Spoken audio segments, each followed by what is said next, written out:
Environmental Management, given by Dr. J Leema Rose. Carbon footprint.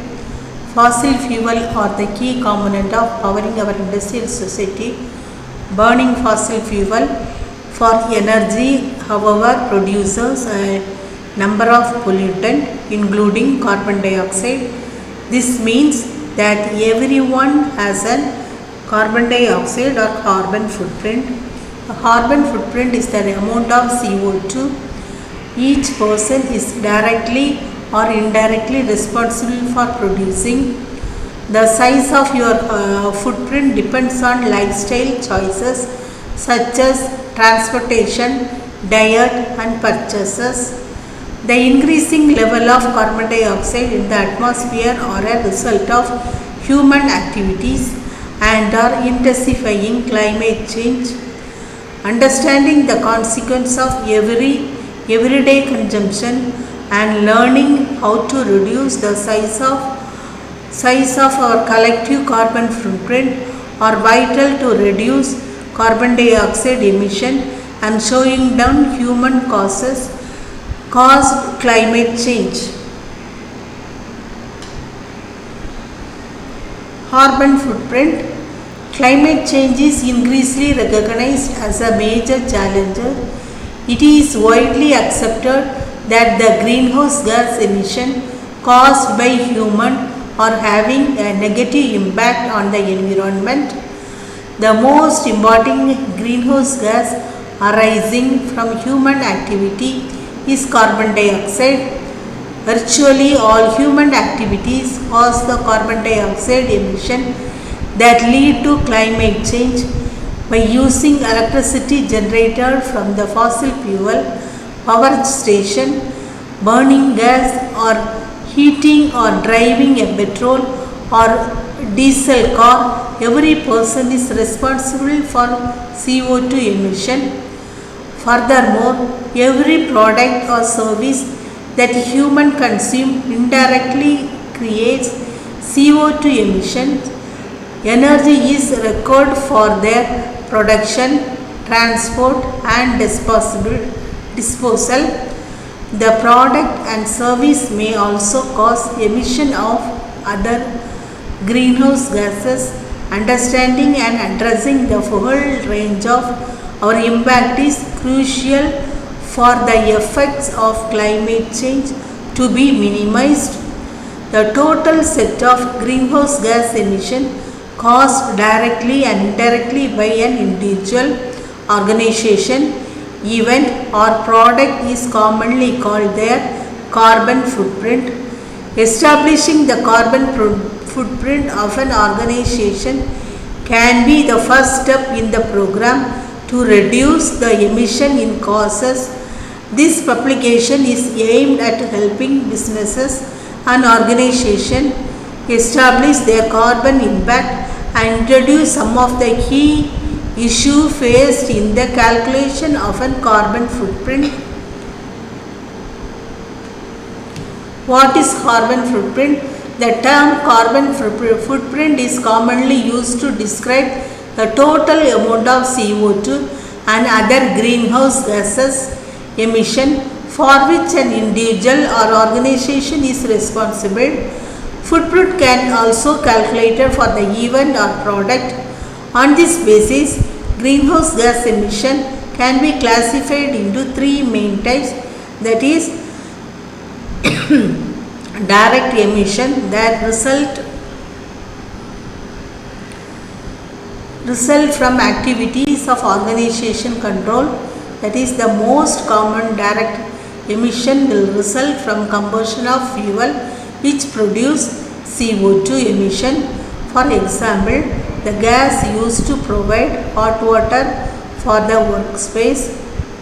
In addition, some organization will directly emit other greenhouse gases.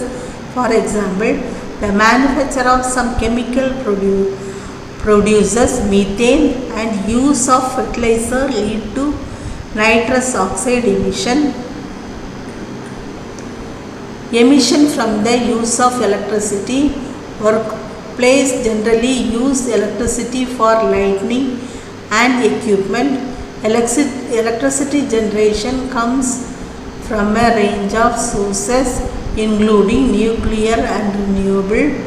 However, in UK, around 75% of produced through the combustion of fossil fuel. Although the organization is not directly in control of emission by purchasing the electricity, it is indirectly responsible for the release of CO2. Indirect emission from product and services.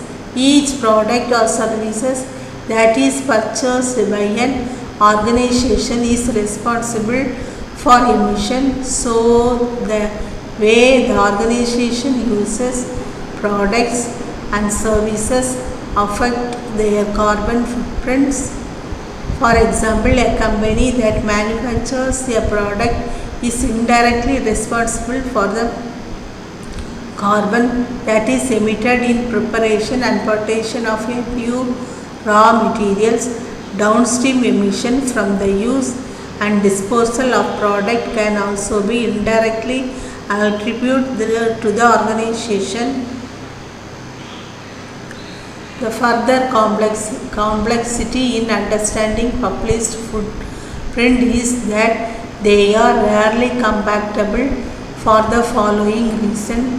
That is, despite Energy International Standard, not all organizations follow the same approach to calculating their footprint or classify their emission in the same way.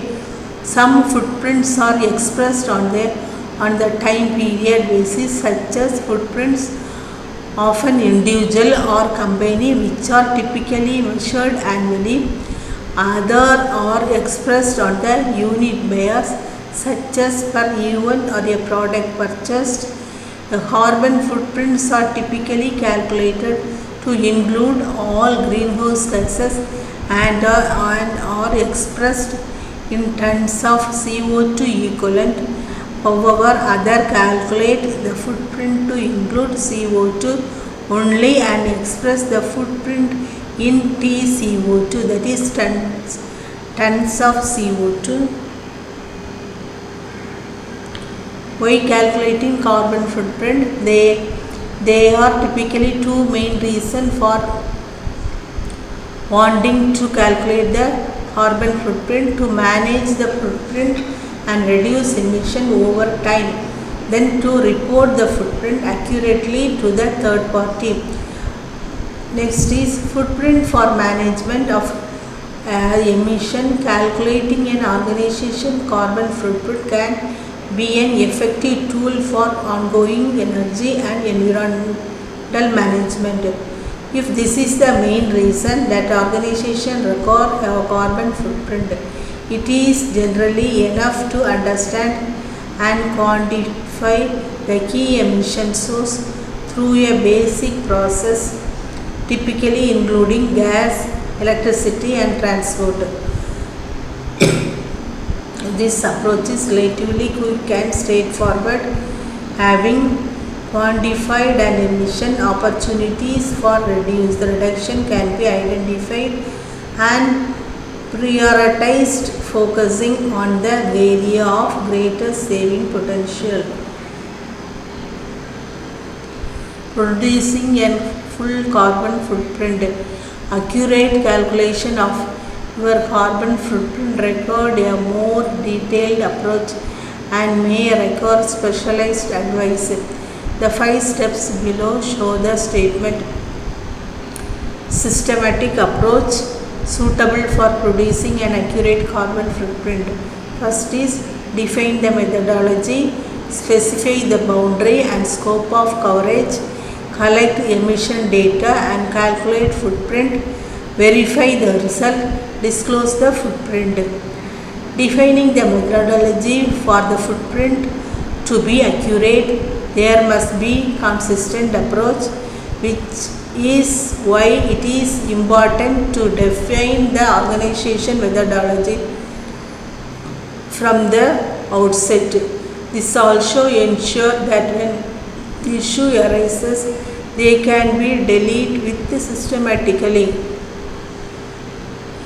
A consistent methodology is particularly important in a large organization which depends on many individuals to help collect and interpret data. Some organizations choose to define their own approach for carbon footprinting. However, it is usually quicker and better to use a methodology that is already widely accepted and understood.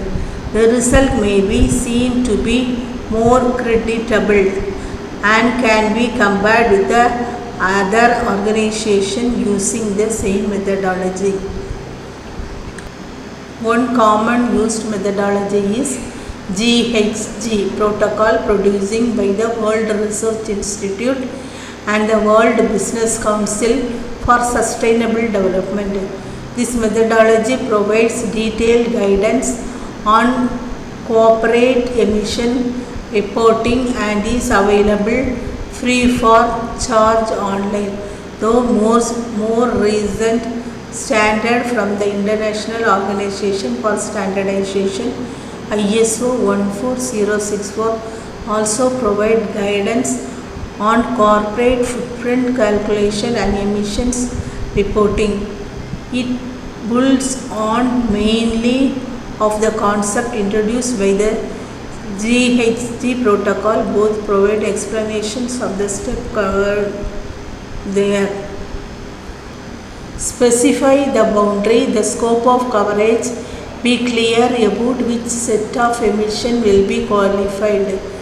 This is commonly referred to the defining your boundary commission issue include treatment of emission from wholly or a partially owned subsidiaries, treatment of emission from the leased asset such as which a vein which is leased from a company. It is usual to define the boundary to include the full ranges of emission that organization control directly and likely to include the subsidiaries and the leased asset. Established methodologies such as GHG protocol provide rules for allocations of emission to the organization. Then CO2 only, all greenhouse gases, direct emission from fuel use on site and from transport, direct emission from the manufacturing process on site, emission from the electricity and organization purchase, emission from the organization supply chain and the activity for which the operation is indirectly responsible, such as outsourced activities or manufacturing or transport of a raw material by another company which your organization then was.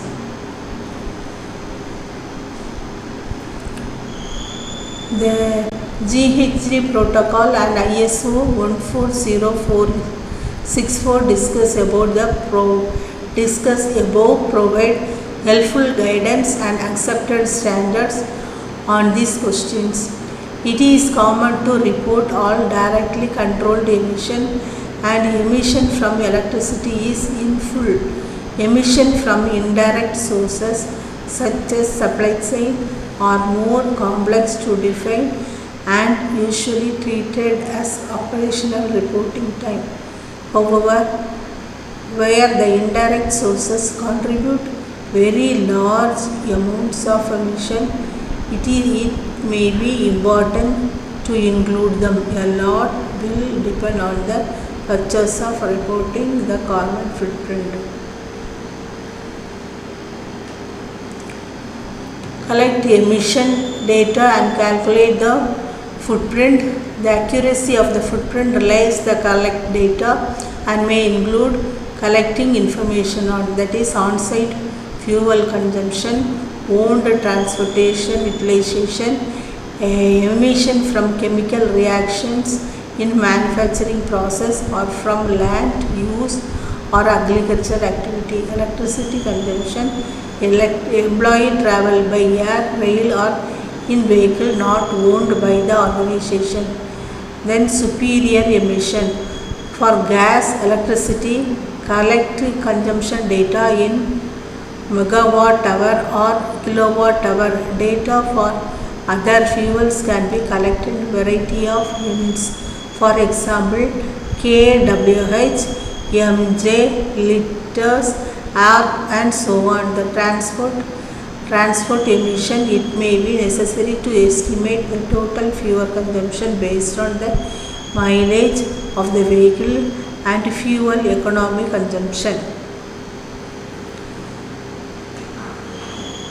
Data on energy consumption can be translated into equivalent CO2 emission data using standard emission factors which are available from DEFRA and reproduced on the Carbon Trust website.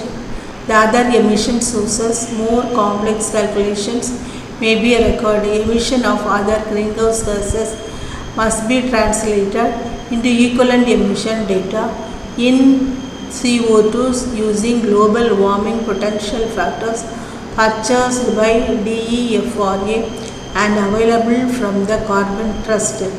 Before collecting the data, decide what level of accuracy is required and how much margin for error is acceptable. Verify results. Having a carbon footprint verified by a third party such as a consultancy or accountancy firm can lend credibility to an organization's claim. Verification typically involves analysis of methodology, data collection techniques and calculations produced that was used.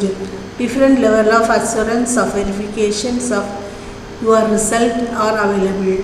Greater level of accuracy and verification, also more one of us and explain to achieve, but provide greater confidence in the result. Disclose the footprint. Whether the footprint is disclosed in advertising material, a CSR report or other collateral, ensure that the data presented transparently, providing full information about the process followed and what the information means, that is the methodology, and the what boundary conditions were set and which type of emissions are included or excluded. Then next is the data collection techniques are including what level of accuracy was achieved and any consumption of estimates that are accuracy. The level of verifications of the results provided by independent third party. This robust approach to collaborating a footprint should give enough information to be able to report it with confidence.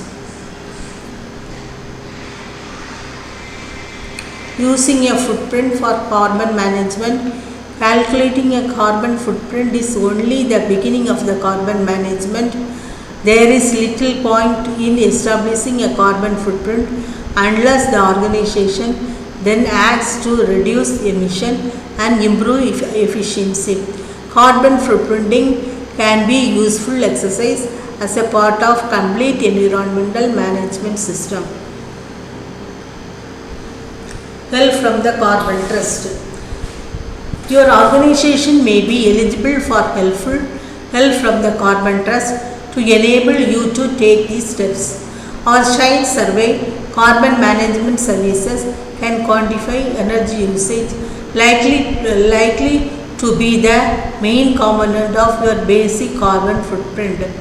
In addition, the site survey will identify opportunities to reduce an organization consumption, which from the basis of the plan of action, accredited consultants spend a few days on site and provide you with a report containing the details of your energy consumption, a plan of action listing opportunities to reduce your footprint and save energy and money, access to Further information: Carbon Trust Cluster Center provides 3 advice on saving carbon for business and public sector organization of all sizes. Climate change. Climate change is directly contribute the humanitarian emergency from heat wave, wildfire, flood, then tropical storm and hurricanes. They are increasing in scale, frequency and intensity. Research shows that 3.6 million people already live in area highly susceptible to climate change. Between 2013 and 2050, climate change is expected to cause approximately 250,000 additional deaths per year from undernutrition, malaria, diarrhea and heat stress alone. The direct damage caused to health, excluding cost in health determining sectors such as agriculture and water and sanitation, is estimated to be between $2 to $6 billion per year by 2030. Area with weak health infrastructure, mostly in developing countries, will be the least able to cope without assistance to prepare and respond. Reducing emission of greenhouse gases through better transport, food and energy use choice can result in very large gain for health, particularly through reduced air pollution. Climate change presents a fundamental threat to human health.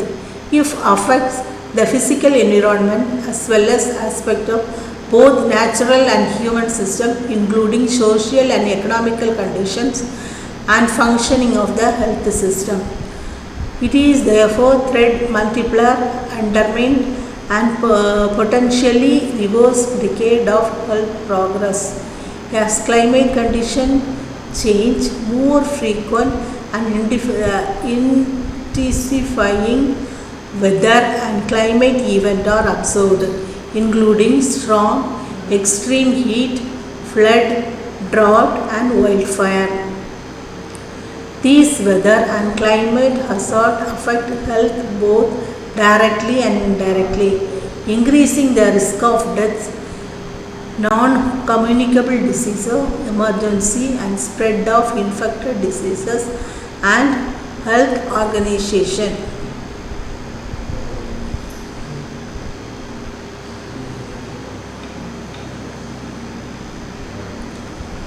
Climate change. For the 20th century, including increasing in the global air, ocean temperature, rising global sea level, long-term sustained widespread reduction of snow and ice cover, and changes in the atmosphere and ocean circulation, as well as regional weather patterns which influence seasonal rainfall conditions. These changes are caused by extra heat in climate system due to addition of greenhouse gases to the atmosphere. These additional greenhouse gases are primarily input by human activities such as burning of fossil fuel, deforestation, agriculture and land use changes. This activity increases the amount of heat trapping greenhouse gases in the atmosphere. The pattern of observed changes in the climate system is consistent with the increased greenhouse effect. Other climatic influence such as volcanoes, the sun, natural variability cannot alone explain the timing and extent of the observed changes. Climate refers to the long-term regional or a global average of the temperature, humidity, rainfall pattern over season, years or decades. While the weather can change in just a few hours, Climate change over long in time frame. Climate change is the significant variation of average weather condition becoming, for example, warmer, wetter and drier over several decades or longer. It is the longer term trend that differentiates climate change from natural weather variability. Human activity leads to change in the atmospheric composition either directly or indirectly. Anthropogenic emissions have driven the change in WHGHG concentration during industrial era. Radiative forcing is a measure of the net change in the energy balance of the earth system in response to some external perturbation. Positive RF leads to a warming and negative RF to a cooling.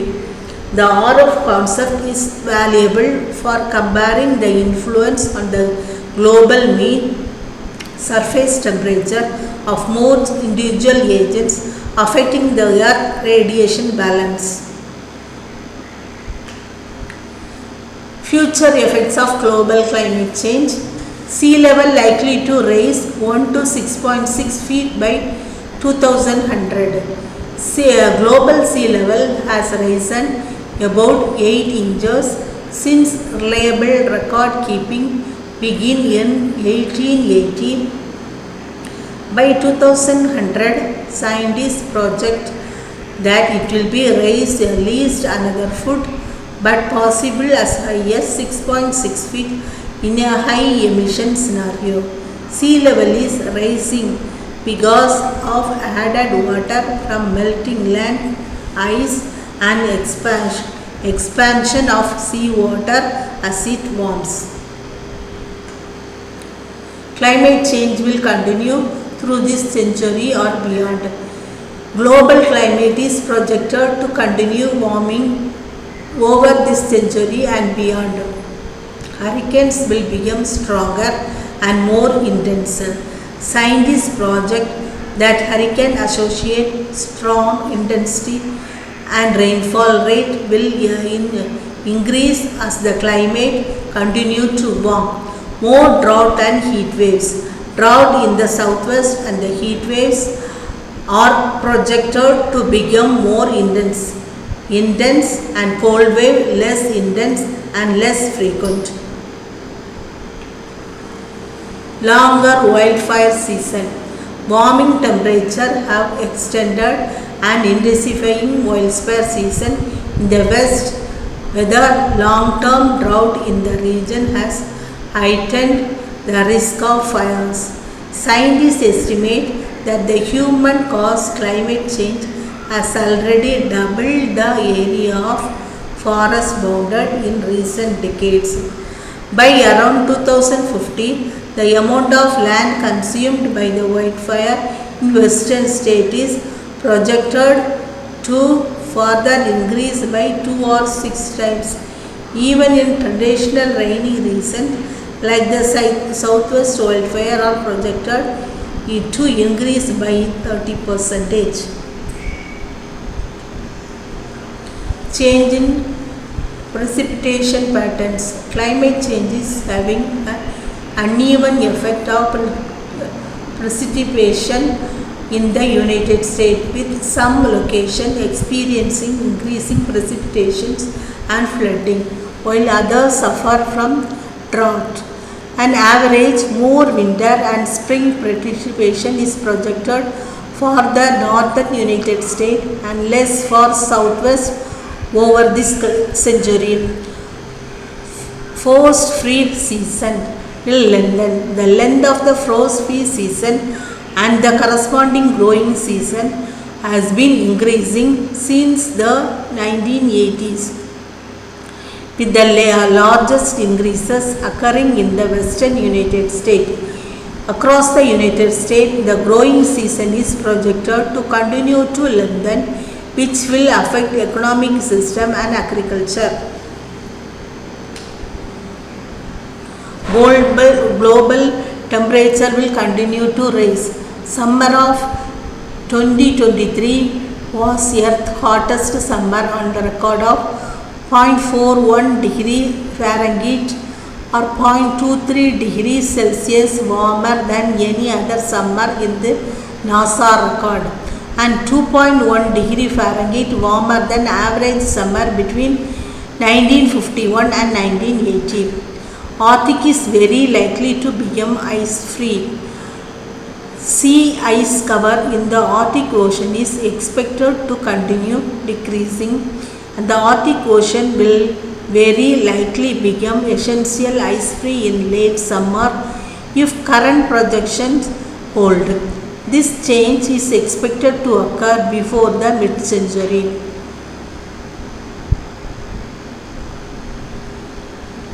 Causes and effect of climate change.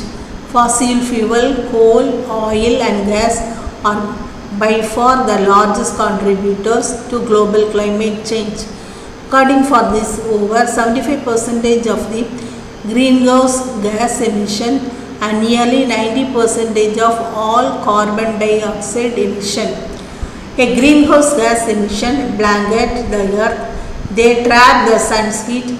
This leads to global warming and climate change.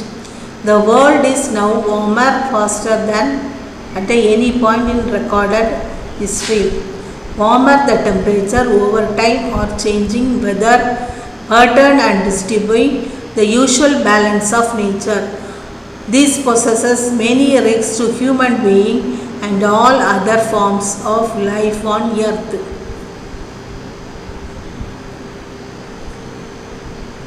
Cause of climate change will be generalized power, manufacturing goods, cutting down forests, using transportation, producing food, powering building, then consuming too much. Then hotter temperature, more severe storm, increased drought, warming and rising ocean. These are the effect of climate change. Loss of species, not enough food, more health risk, poverty and displacement. Then global warming. Global warming is defined as the increase of the average temperature on earth as the earth is getting hotter. Disaster like hurricane, drought and flood are getting more frequent. Over the last 100 years, the average temperature of the air near the earth's surface has risen a little less than 1 degree Celsius, that is 0.74 plus or minus 0.18 degree C or 1.3 plus or minus 0.32 degree Fahrenheit. It is responsible for the conspicuous increase in the storms, flood and raging forest fire we have seen in the last 10 years. Those say scientists. Earth should be in cool down period, but it is not only about how much the earth is warming, it is also about how fast it is warming. There have always been natural climate changes, ice ages and warm intermediate times between them, but those evolved over a period of 50,000 to 100,000 years. A temperature rise as fast as the one we have seen over the last 30 years has never happened before, as far as scientists can ascertain. Moreover, normally Earth should now be in a cool down period according to natural effect like solar cycle and volcano activity are in a heating up phase. Global warming. The most important thing you have to do about rapid climate change is understand the problem, do something today to reduce greenhouse gases emission. The hard fact is that despite what many nations, companies, cities and people are starting to do, reduce their global warming emission. The world is putting more CO2 into the air than even before. The current amount is 385 parts per billion, higher than ever in the past 800 years. At the same time, renowned American climatologist Dr. James Hansen of NASA says we already have too much carbon dioxide and other greenhouse gases in the air. If humanity wishes to preserve the planet similar to that on which civilization developed and to which life on earth is adapted, CO2 will need to be reduced from its current 385 ppm to at most 350 ppm. Global warming is perhaps the most important environmental problem in the world today. Level of greenhouse gases or increases in the atmosphere due to human activities and are changing the composition of the atmosphere and global warming. Climate scientists agree that a human activity such as burning of fossil fuel contribute to the problem.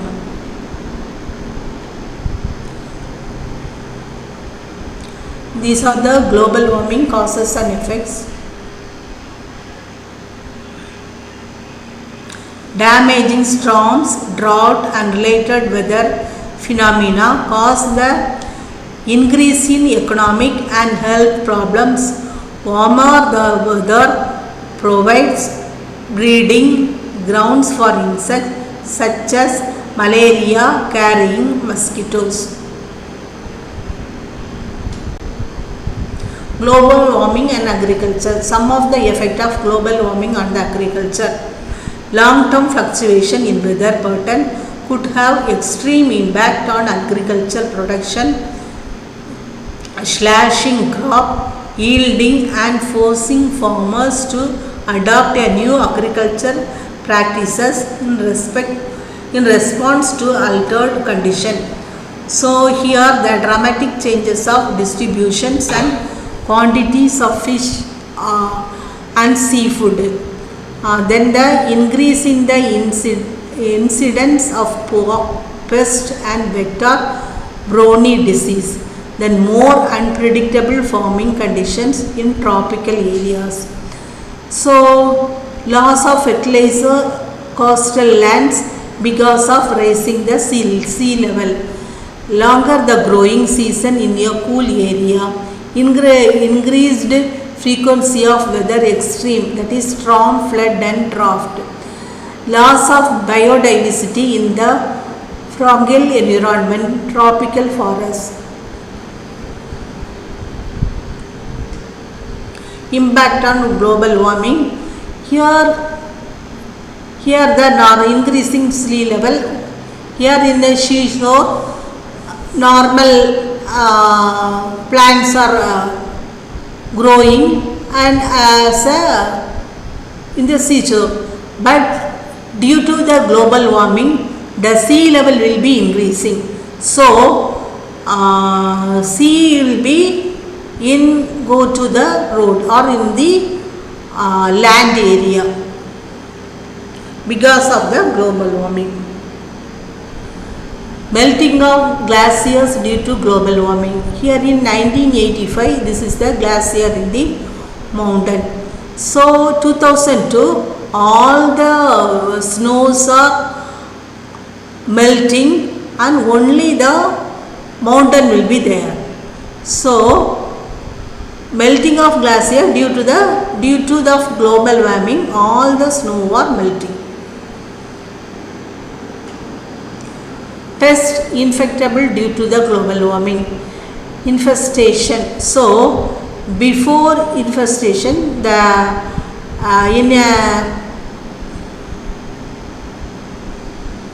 forest, the forest plants are growing a normal way. So due to the pest infestation, the forest will be not in normal. So the leaves are dead and dried, and forest firing is there. So it will be a not like a forest. So direct manifestation of a widespread and long-term trend towards warmer global temperature. Heat waves on the periods of usually warm weather, ocean warming, sea level rise and coastal flooding, glacier melting, Arctic and Antarctic warming. Even that the foreshadow the type of impacts like to become more frequent and widespread with continued warming, spreading diseases, earlier spring arrival, plant and animal range, shift and population changes, coral reef bleaching, downpour, heavy snowfall and flooding, drought and fires. Impact on climate change on agriculture. Shortage in grain products, poverty impact, temperature potential effect on growing period, potential effect on atmospheric, carbon dioxide on yield effect on quality, agriculture surfaces and climate. Climate changes, erosion and fertility potential effect of global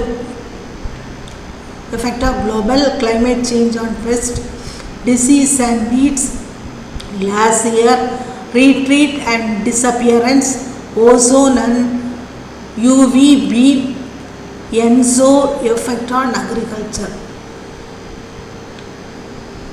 Impact of agriculture on climate change, land issue, livestock.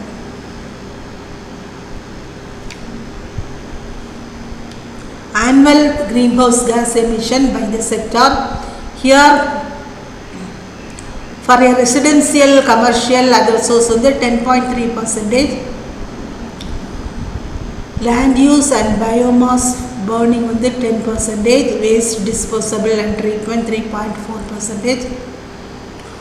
Power station 21.3%, industrial processes 16.8%, transportation fuel 14%, agriculture byproduct 12.5%, fossil fuel retrieval, processing and distribution 11.3%.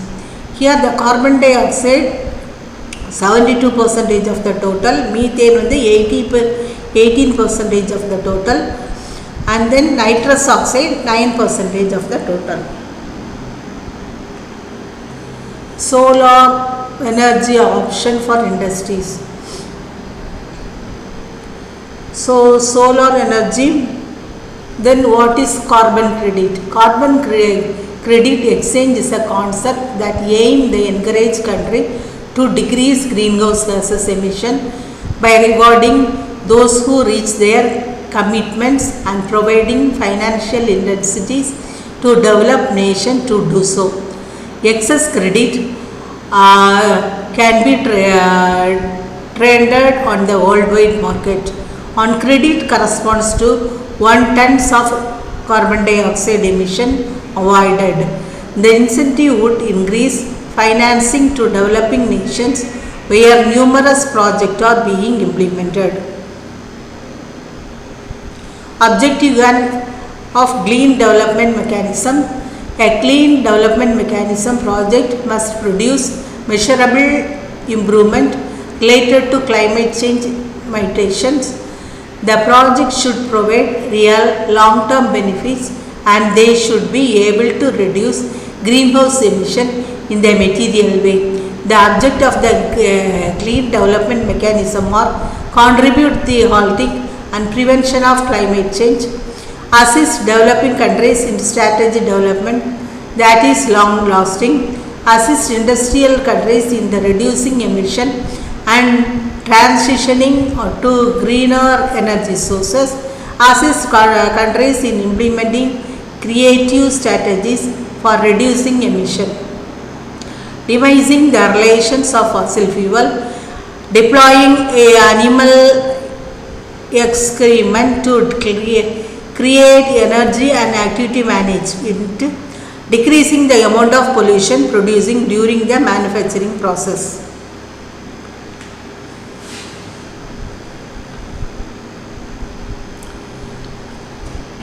So, clean development management offer the following benefits: GHG reduction, preventing climate change, sustainable development, energy efficiency, renewable energy, improvement of air quality, technology transfer, cost reduction, employment generation, poverty reduction, improving living conditions, skill development, etc.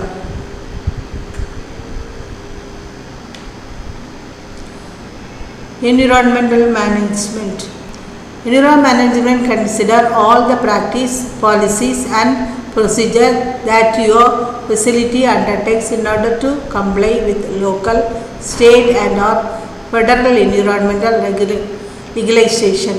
Generally speaking, this means monitoring your release of chemicals and other by-producers, the local air, water and waste streams. Most manufacturers oversee their EHS management by looking at what goes into their process and what comes out. Another entering the facility leave the facility as either a final product or as a waste byproduct. Environmental management for business is all about understanding this balance. What goes in must come out.